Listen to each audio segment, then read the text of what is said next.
घबराओ मत। मैं डराने नहीं आई, बस तुम्हें एक पैगाम देने आई हूँ। जो बच्चे होमवर्क नहीं करते, मैं उन्हें अपनी जादुई झाड़ू पर बिठा के आसमान की सैर करा दूंगी और वहां से सीधा चांद पे उतारूंगी। और हाँ बच्चों, जो सब्जी नहीं खाते उनके लिए मैं सब्जी का बड़ा सा जादुई सूप बनाकर पिला दूंगी मजे से।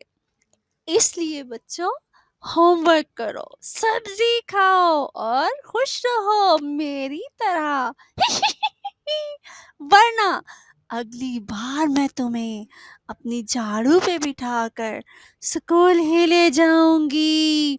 याद रखना, अब मैं अपने बच्चों को ट्यूशन ले जाऊं जरा, वो भी पता नहीं पढ़ रहे हैं या फिर झाड़ू से मार खा रहे हैं। बाय बच्चों।